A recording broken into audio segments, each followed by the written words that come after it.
Okay, Saturday morning in the kingdom, and it's chilly out here. Yes, it's chilly. The me phone is in where it's warm. Yes, we woke up to minus 19 degrees Celsius, but feels like. Oh, I can't see. Oh, don't bump your head on the door.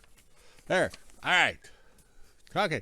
But feels like minus 23. Yeah, you guys just well bumped your head. Oh my. All right. So on the yo-yo scale, minus 4 Fahrenheit. But feels like minus 13. Ooh, that feels so chilly. All right. So yesterday was fun to drive the Lynn tractor. And the older I get, I don't know. It still seems fun, but it's a lot of work moving that big steering wheel. Oh,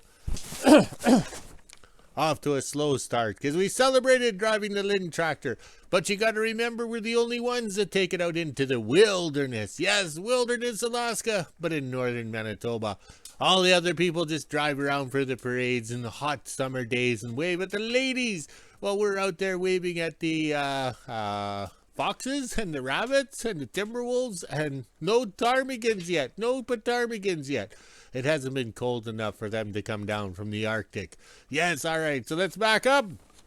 Today we're going to skidoo the Muskeg because we got to get it frozen. All right, let's see how long the me phone lasts outside the heated shed. Hose shack, oh, these lips.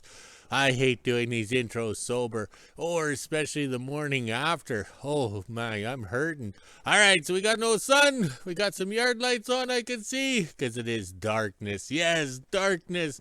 Pretty soon it's going to be December, and then December 21st, that's when it's the darkest days. Yes, that's the shortest day for us up here. Look at more yard lights. Oh, my voice. Oh, geez, sorry about that as I cough up a lung. All right, so we got the wood stoves going, which is good. So that's like 30 minutes of my life in the morning, getting them going. But also, too, I do my comments, emails, and everything like that, so I have a productive day. It's not like I'm playing the Xbox first thing in the morning. Yes, not like some people. All right, let's get to work. Here comes the boss. Saturday morning in WHO-ville. It's just after 10:30 a.m. and I'm getting ready to head up and do some shopping. I am pretty sick. I'm actually just rolling out of bed, so let's head inside, let the dogs out, and get ready to go shopping. Almost 11 a.m. and I'm just getting ready to go shopping, so let's head inside, let the dogs back in, then go up and see what they have on sale today. 11:30 and I just finished shopping. I had to stop at the house and drop a couple things off. Now I'll head over to the kingdom. It was $65 for everything in the bag here. I got some bread, sandwich meat, and we also have fries and cheese and stuff. That apple juice is for me, so let's head over to the kingdom. Okay, 11:30 in the kingdom, yes, and the staff is up shopping, spending our money foolishly on outdated products and overpriced products. All right, so look at the temperature in the hose shack. It's kind of normal. Yes, the baseboard heater should cut in any time. All right, so let's scroll this way. Oh, I got the burps. I just had some peanuts. All right, so we're charging up batteries here. I'm not sure if anybody, how would you say, knows how to do it, or here's some pointers. All right, so that's your trickle charger, whatever, the old school thingy. It's plain Jane. Oh, this isn't very good. It's got a little dial indicator at the front. It's old school. It's nothing fancy, nothing electronics. It hums away. All right, so down here we have some batteries, and this is the negative side for the battery charger. That's the positive side. So we're hooked them up. So that way we know we have continuity from this one to this one. And okay, so yellow is negative, red is red, or purple and purple at that end is the positive, okay? So if I was to connect it with that one over there and clip on, who said that this one is getting charged? Because the little thingies could not be touching, right? So that's the way we do it here at the end of the world. Yes, wilderness Alaska, but at northern Manitoba. So that's how we do that. It's kind of a simple way to do it, and it's foolproof, and we should have done this better. Oh well, we'll make another video how to charge batteries or how to change out batteries because those ones didn't charge. All right, so here we go. This is the Yamaha Enticer 2. Yes, so it's featured on Ice Road Truckers. The staff had one of the camera guys on the back, and she was screwing the guy around, and they blew a belt. Yeah, so the staff took it apart, changed the belt, and then she pull started it with one hand. She didn't pull start it with it like a girl with two hands and go, ooh, ooh, ooh, it's so hard to pull. The guy filmed it, and she got a little short video or whatever, which the History Channel, Discovery Channel, whatever it was, marketed pretty good. But the thing is the staff knows how to take care of this machine, and she's driven it since she was little. Okay, so that was the staff's claim to fame on ice road truckers, because she was in the background and then when we filmed and everything like that. So this Skidoo was purchased the same year she was born. Oh, I forget the year. I always get her birthday mixed up. But the thing is, we had to have it insured. So we paid all that money. I think it was the $500 a year or something to insure it. It got stolen, and insurance means nothing. Just like the quad when it got stolen, and I'm paying $500 a year for insurance, and no insurance. So why have a plate, okay? So this thing has been a work machine all its life. We traveled lots down to the Laurie River Hydro Dam south of WHO-ville here, and that's where WHO-ville gets their hydropower from. They built a dam to go mining. Now we have all this infrastructure, roads, rail, and hydroelectric, and nobody wants to go mining because, oh wait, it's stock, pump, and dump. That's the new world we live in. So this Yamaha was over in Ilford for 3 years or 5 years, I think it was, and they had it chained to the sleigh or whatever. So you can tell how popular a Yamaha is. They stole the skis. Yes, they didn't steal the motor, they didn't steal anything else, they stole the skis, which I didn't blame the guy because they were brand new skis and ski runners at the time. Because when we ran the tracks, we had special skis made out of pipe for the ski to, how would you say, rest against the rail in the groove of the wheel from the train, so you could zip down that track bed pretty quick. All right, so we have brand new skis on it, and the skis got stolen, but they never stole the rest of the machine. All right, so we've had it smashed up, stolen lots of times, and we fiberglassed it and everything like that, and we got the gasket goo to hold the windshield in. Nothing really works on this thing. Yes, nothing. And it even spent quite a bit of its life with a grease gun. Yes, a grease gun. I'll hot walk to the other side here. But the seat is the worst thing that ever happened to it. You leave it behind on a project and then go back the next year and you find out the bears have, how would you say, molested the seat and chewed it all up. Plus having guard dogs and it being in the shop, the guard dogs like chewing everything. So it's either the bears or the guard dogs chewing it. So that's what I mean. This was always bought as a work machine and disposable. We were going to use it a couple of years and better ourselves. Oh, that didn't work out. Okay, one thing nice about a Yamaha, you can keep on working on it. So we were down, I forget where we were. I think we're at a lodge or something like that, 70 kilometers or 100 kilometers out of WHO-ville here. And we blew this bearing back down in here. Yeah, so that bearing down in there. So let's see if we can drop the camera. All right, so then we made our own. That was 10 years after the fact, okay? Oh, look at all those washers. I wonder where those washers fell out of. But the main thing is, to get home from that lodge, we were able to weld up a bearing or make something with the stick welder on the welding slate because we needed the screw for reconnaissance and everything like that. So then we put the grease gun to the cup or whatever. We had it enclosed, and the grease gun, the hose went from there and it sat down there. It was one of those lever action grease guns. So for 10 years, this machine had the grease gun because we figured that shaft would blow up, all that crap. But no, it didn't. Yes, no, it didn't. We figured it'd get stolen and never seen again, but it stuck around. So I think it was 2016, I think, or was it 2014 or 12? We put a proper bearing in. We made our own because to get parts for these things is a little hard. So that was its claim to fame, having a grease gun right there. So the staff was young and stuff like that. She'd be driving along, reach down, give it a couple of pumps, and she always took care of it. So this is her machine, and of course, the keys don't work. That's the first thing they steal or smash out. The scarf here is to keep the snow out of the air cleaner box. Yes, the air cleaner box, because it sucks the snow up around the steering wheel, and then it goes in and freezes the carb up. And these carburetors are bad for icing up, so you have to use the methyl hydrate or alcohol gas line antifreeze all the time. And the staff takes the spark plugs out. See, they're marked here. So if she goes uptown shopping, she takes the spark plugs out, goes into the store. That way they can't steal the machine. Yes, welcome to WHO-ville. They steal everything, smash everything, destroy everything, and especially if they can see their reflection in the windows. Yes, they can't stand their reflection, so they got to smash it. So it got so bad in WHO-ville when the staff was living there, we had to put the Skidoo into a steel shed. She used to park it against a tree and chain it, but it got so bad they had to put it in a steel shed. So we made a shed for it and everything. Then she upgraded to that Polaris Skidoo in 2019, I think it was, or 18. She worked hard, saved her money, and bought that Skidoo.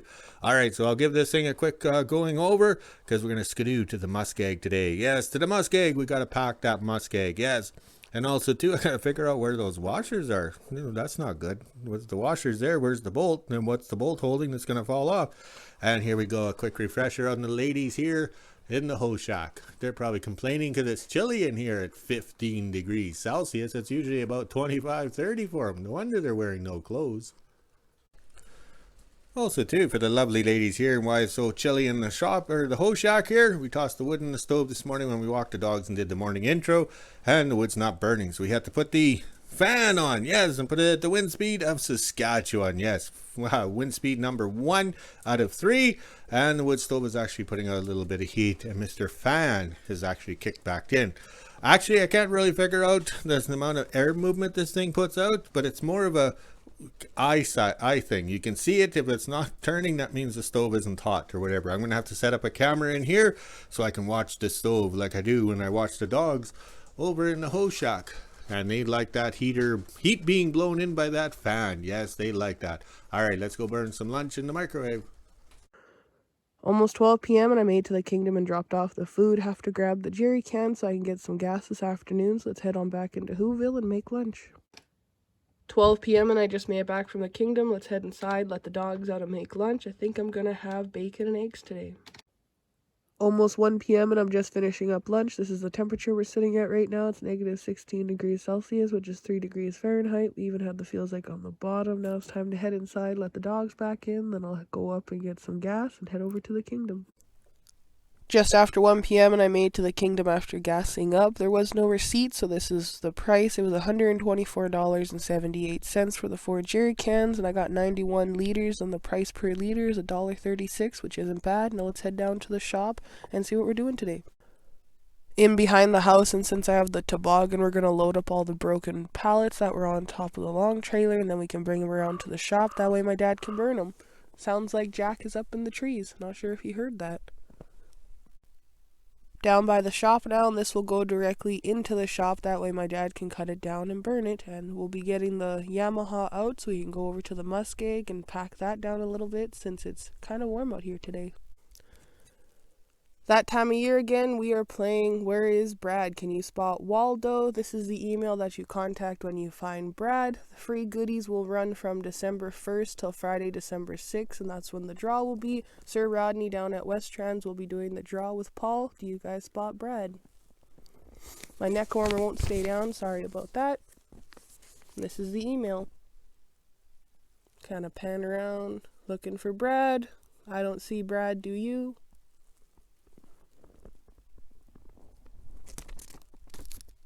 Let me know if you see Brad. Contact Sir Rodney when you find him. Just after 1:30, I'm back up at the house. I unhooked the toboggan because we are going down to the Muskeg to see how well it's frozen and do some packing. My dad has a pallet on the back of the Yamaha, so let's get going.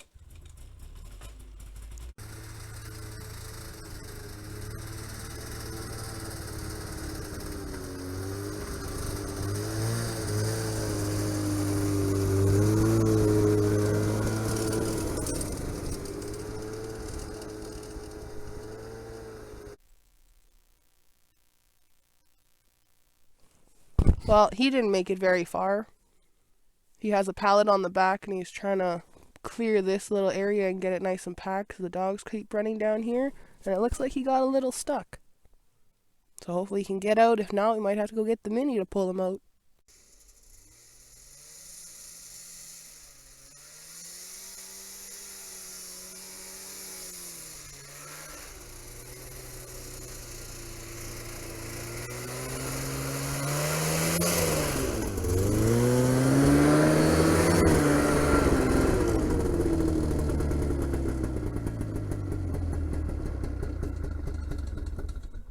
Almost made it.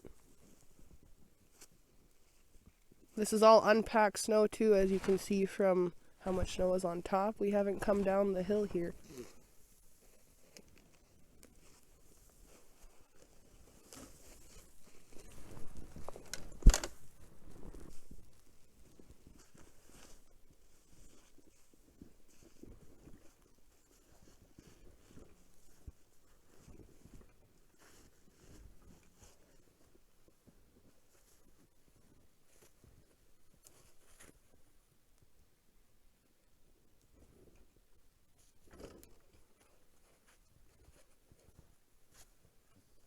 Well, let's see how far he'll make it this time.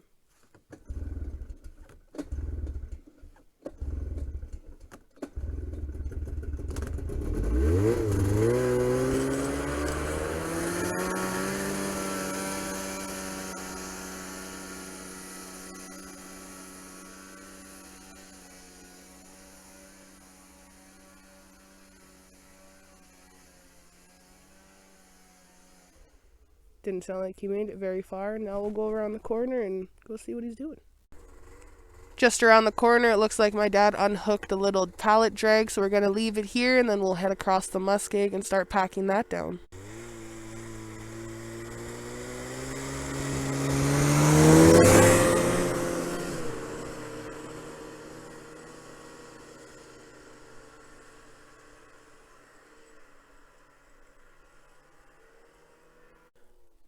Since we can't get anything down here to pack it, the easiest thing to do is just run the two skidoos back and forth on here just to firm it up enough so we can get the cat and the drag down.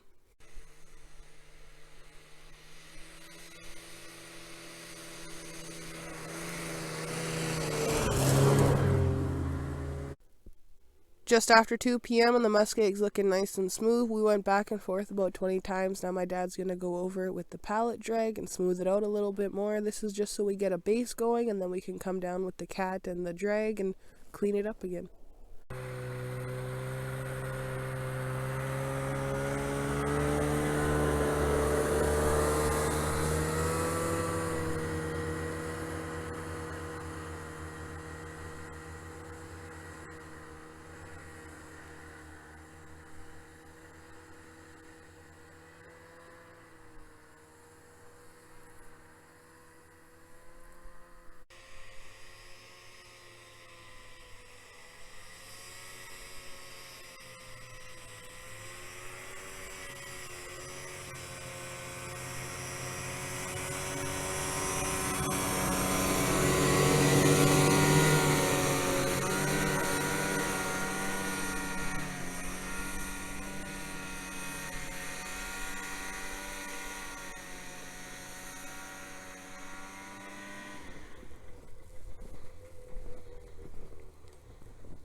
On top of the Muskeg, and as you can see there's some ice here and it looks pretty wet actually. When I kick my boot around you can see that it's still pretty dark, so there's not much ice on here, so it's a good thing we didn't bring the cat down because it probably would have sunk.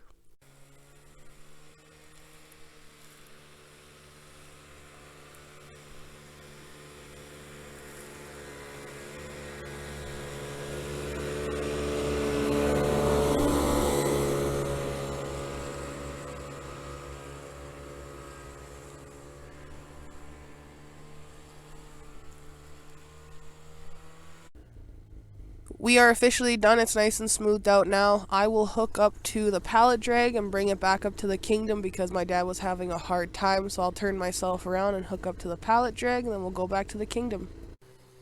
Made it back into the Kingdom, no problem. My dad will put the Yamaha back into the host shack and I'll hook the pallet back up to the tire drag and park the quad, then we'll head down and go do some firewood. Down at the shop now, we're going to cut up the last bit of firewood that is in the fancy trailer, but first we have to top up the antifreeze on the skill saw. We are using our fancy antifreeze heavy duty 50/50 there, that's made for -40 below. Now let's start cutting, there's not much left. Just after 2:30, we're able to get the fancy trailer cleaned out, no problem. Tomorrow when we have the mini out, we'll cut up these big trees here because we have to get the fancy trailer loaded up and back into the spots. We have to do the trees. I'm officially done in the Kingdom, so I'll grab my dog treats and head on back into WHO-ville and do the weather at 5 p.m. 5 p.m. and this is the temperature we're sitting at right now. It's negative 16 degrees Celsius, which is 3 degrees Fahrenheit. We even had the feels like on the bottom. It was a pretty nice afternoon. It started snowing a bit, so let's head inside, let the dogs out, make supper, and end my day. Okay, we've had enough doing that muskeg. Hard on an old guy. We used to do that all day, all the swamps, muskegs. We used to do that back and forth, get the frost down. Yes, so we could drive across and build winter roads, drill roads, yes, and stuff like that. Oh my, I got the wood stoves going. Yes, look at them go. Anything to impress that Swedish kid. All right, so tomorrow we got to fill up that trailer again and cut up these big trees. Yes, these big trees from BC. They must have been imported from the west coast. Yes, they're large. The skill saw will struggle, but we'll get it done. Oh wait, we got a mini hoe. We can smash them, break them, do anything. All right, let's see what the flags are doing, because I need some more pain medication called vodka to take the pain away, because my knees are sore from riding that skidoo. Yes, the Yamaha skidoo. All right, let's go walk the dogs, make the video, and drink some more. Talk to you later.